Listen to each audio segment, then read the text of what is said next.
السلام علیکم ورحمۃ اللہ وبرکاتہ۔ کچھ بات ہے کہ مٹتی نہیں ہستی ہماری، کچھ بات ہے کہ مٹتی نہیں ہستی ہماری، صدیوں رہا ہے دشمن دور زماں ہمارا۔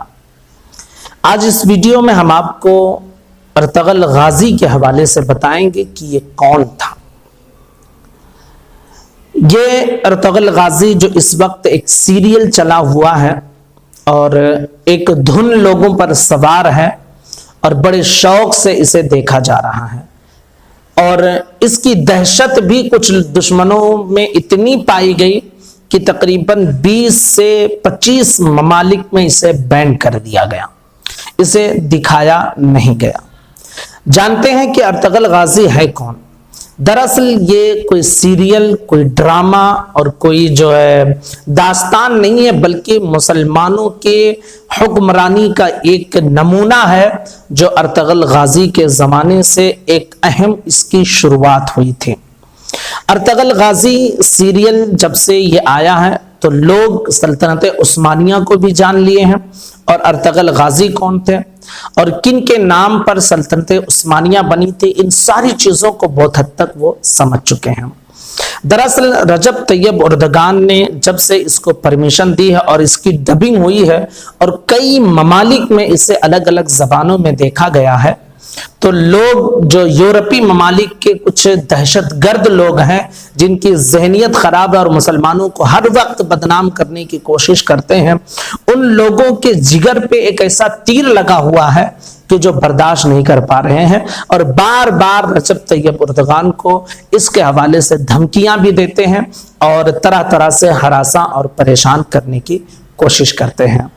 ارطغرل غازی یہ اس جنگجو بہادر شخص کا نام ہے جس نے پوری دنیا میں ایک تہلکہ مچا کر رکھ دیا تھا۔ اس وقت جب مسلمانوں کی سلطنت بالکل خطرے میں پڑی تھی، ہر طرف مسلمانوں پر وار ہو رہا تھا اور مسلمانوں کو تہہ تیغ اور نیست و نابود کرنے کی کوشش کی جا رہی تھی۔ ایک طرف منگولی لشکر، دوسری طرف رومی لشکر، یہ دونوں کے بیچ میں اس طرح مسلمان پسے جا رہے تھے کہ بالکل پریشان ہو چکے تھے۔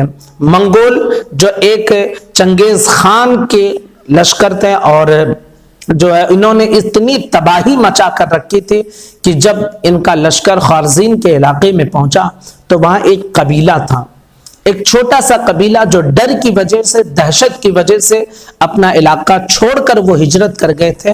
اس قبیلے کا نام کائی قبیلہ تھا۔ اسی قبیلے میں ارطغرل غازی کی پیدائش ہوتی ہے۔ والد کا نام سلیمان شاہ اور والدہ کا نام حائمہ خانم تھا۔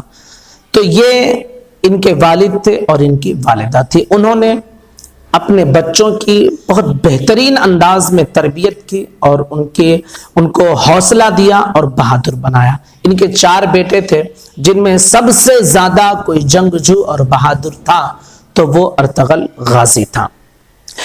دراصل ارطغرل غازی کا چرچا اس وقت شروع ہوا جب سلجوق سلطنت کے شہزادے نعمان شاہ کو عیسائیوں نے ان کی بیٹی اور ان کے ایک شہزادے کے ساتھ گرفتار کر لیا، اور وہ انہیں لے جا رہے تھے۔ راستے میں ارطغرل غازی نے حلیمہ سلطان کو اور شہزادہ نعمان کو اور ان کے بیٹے کو آزاد کروایا عیسائیوں سے لڑ کر، اور اپنے قبیلے لے کر آئے۔ بس یہی معاملہ تھا کہ چاروں طرف سے کئی قبیلے پر یلغار ہوا، اور ارطغرل غازی اس وقت ایک بہادر اور جنگجو کی حیثیت سے ابھر کر اپنے قبیلے میں آئے۔ ان کے والد کو ان پر بڑا اعتماد تھا اور اپنے بیٹے کی بہادری پر جنگ لڑنے کا ان کا انداز اور طریقہ تھا، بڑا ناز تھا۔ اور ارطغرل غازی کے جو سپاہی تھے وہ بھی اپنے سردار پر بہت بھروسہ کرتے تھے، اور ارطغرل غازی بھی ان پر بہت حد تک بھروسہ کیا کرتے تھے۔ یہی ان کی کامیابی کا راز تھا کہ جس میدان میں وہ کود جاتے تھے، ارطغرل غازی اور ان کے بہادر ہمیشہ وہ فتح یاب ہوا کرتے تھے۔ اور دراصل ان کے پس پشت جن کی دعائیں شامل رہی تھیں وہ تھے ابن العربی، شیخ اکبر تھے۔ ان کی دعائیں بھی ان کے ساتھ شامل رہیں۔ ارطغرل غازی سلیمان شاہ کے بیٹے تھے.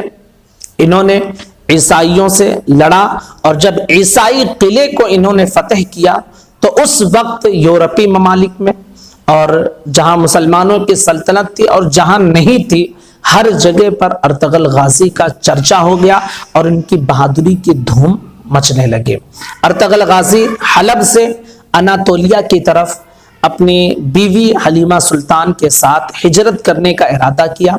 ان کے اور بھائیوں نے انکار کیا لیکن ان کے جو چھوٹے بھائی تھے وہ ساتھ میں اناطولیہ کی طرف جا رہے تھے. ساتھ میں تقریباً 404 جنگجو بہادر بھی تھے جو اناطولیہ کی طرف ہجرت کر رہے تھے. راستے میں آپ نے دیکھا کہ دو فوجیں آپس میں بھلی ہوئی ہیں.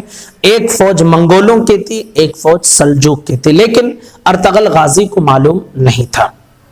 انہوں نے دیکھا کہ ایک سلطنت کہ ایک طرف کی فوج جو ہے بہت کمزور نظر آ رہی اور ہارنے کے کگار پر ہے اور دوسری طرف کے لشکر جو ہے یہ بہت حاوی ہے. یعنی منگولوں کا لشکر حاوی تھا اور سلطان علاؤ الدین کا لشکر جو سلجوقی سلطنت والے تھے وہ کمزور نظر آ رہے تھے. ارطغرل غازی نے جب دیکھا کہ یہ کمزور پڑ رہے ہیں تو وہ اپنے 404 بہادروں کو لے کر سلجوق سلطنت کے ساتھ مل گئے. ابھی وہ جانتے نہیں تھے کہ یہ سلجوق ہے, یہ کون ہے. مل گئے اور اس کے بعد جو منگول سلجوق سلطنت پر بالکل حملہ کیے ہوئے تھے اور قریب تھا کہ وہ ہتھیار ڈال دیتے, جب یہ 404 سپاہی لے کر ان کے ساتھ ملے تو منگولوں کو اس قدر کاٹا, اس قدر مارا کہ وہ اپنے مرے ہوئے لوگوں کو چھوڑ کر بھاگنے پر مجبور ہو گئے. جب جنگ ختم ہوئی سلطان علاؤ الدین نے بہادر ارطغرل کو بلایا اور پوچھا تو انہوں نے اپنا نام, قبیلہ, ساری چیزیں بتائی تو بڑا خوش ہوا سلطان علاؤ الدین اور ایک علاقہ انگارا یا انکارا کر کے تھا وہاں کی جاگیر عطا کر دی. تو اس طرح سلجوق سلطنت کی ارطغرل غازی نے خوب مدد کی اور جب تک وہ زندہ رہے سلجوق سلطنت کو پروان چڑھاتے رہے. لیکن ان کی ایک دلی خواہش تھی کہ ایک ایسی سلطنت قائم کی جائے جو مسلمانوں کی سلطنت ہو. ارطغرل غازی کے بیٹوں میں سے ایک بیٹے کا نام عثمان تھا. وہ بھی بڑا بہادر اور جوان قسم کا تھا, جنگجو انسان تھا. باپ کا اثر جس میں پایا جا رہا تھا اس نے اپنے باپ کی دلی خواہش کو اور وصیت کو پورا کیا اور اس نے ایک سلطنت کی بنیاد رکھی جس کا نام عثمان کی طرف منسوب کرتے ہوئے سلطنت عثمانیہ رکھا گیا. تقریباً انہوں نے 600 سال تک 1923 تک 600 سال تک انہوں نے 40 ملک سلطنت عثمانیہ کے تحت آتے تھے اور ان پر انہوں نے حکومت کی ہے.